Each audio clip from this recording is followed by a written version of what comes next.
Michael David Smith of Fan House alongside Mike Tirico. You got a Monday night game tonight. What is your preparation like? How do you get yourself ready to broadcast the game? Our preparation, Michael, starts really for me on the Sunday before the game. We'll try to watch, as we're in the city for Monday night, we'll try to watch the team playing that afternoon. And usually both teams are playing, although this week Chicago played last Thursday on an NFL Network game. But we'll try to watch those games and get ready for them that way. And then once I get back home on Tuesday, I immediately start articles from the cities on the internet, any newspaper clips that the teams provide. Our own research department does a really good job of backgrounding both teams.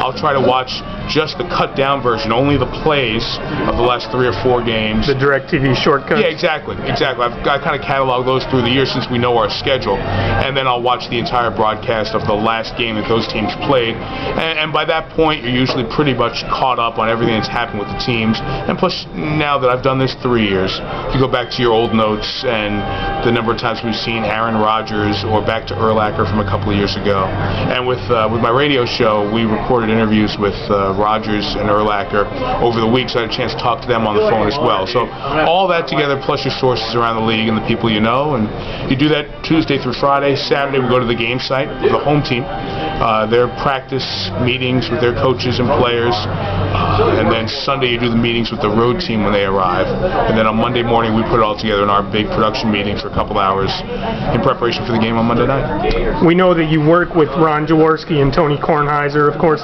What kind of preparation do they do? Jaws is very well known for studying coaches' tape. How do you mesh their preparation with yours? How much do you talk to them during the week? We'll talk during the week. Jaws will certainly give us his little XO feel of how the game's going to play out during the week. Tony will communicate with a couple of emails. Jaws will look at the coaches' tape the last 4 games, or he'll go back and catalog maybe every pass that a player has thrown, whether it's a quarterback or every reception of a receiver, and he'll do his film breakdown like he does for that matchup show that airs on Sundays with Merrill Hodge and Sal Palantonio. But Jaws will do that for our game and really get his prep up to speed there. So he'll kind of give us the XO view from a coach's standpoint, and Tony does his talking to people and gets storylines to the game. I'd say his preparation is atypical to what most of the network broadcasters do, because we're really focused on players and X's and O's, and there's a lot of that stuff that Tony doesn't cross into to get ready for the game, like punters, return guys, offensive linemen, things like that, stuff that he wouldn't do. He just does more big picture storylines and interviewing people germane to those topics that he crosses into, as opposed to the XO that Jaws and I will do during the game. If there's a criticism I've heard, it's that Tony focuses too much on storyline. You know, Brett Favre. While you guys have a Packers game tonight, will Tony be talking about Brett Favre?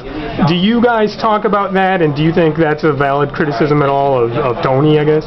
I think everybody's got their criticisms of anybody who's on TV. People say this person does that, this person does this. Tony, you have to understand, Tony's unique to what the broadcast booth is as we know it for NFL games on TV. He's the only person who's not doing play-by-play, who's not someone who's a former player.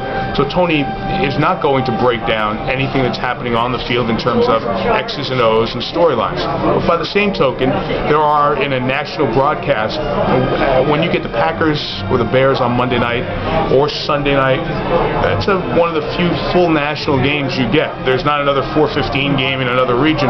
So it's time to catch up on the season-long stories. I think Monday Night Football has always done that. A little bit of a broader view, almost a view from the blimp, as opposed to the view from right on the field and in the coach's box. So that perspective, I think, is something that's added to our game that is not in other games. So is it different? Absolutely.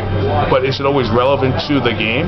Hey, look, the Packers season, fair or not, is viewed in the prism of, was the Favre move the right move or the wrong move? And if you stick your head in the sand and don't talk about that, then I think you're missing what the basic is with Green Bay. That's been the story the last few weeks in Green Bay, is this the right choice or the wrong choice?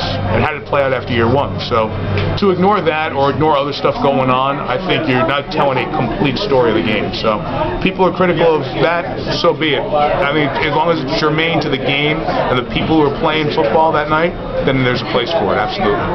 Mike Tirico, thanks for your time. Thanks for talking to Fan House. Merry Christmas, Happy Holidays. Thank you, Michael. Appreciate it. Thanks.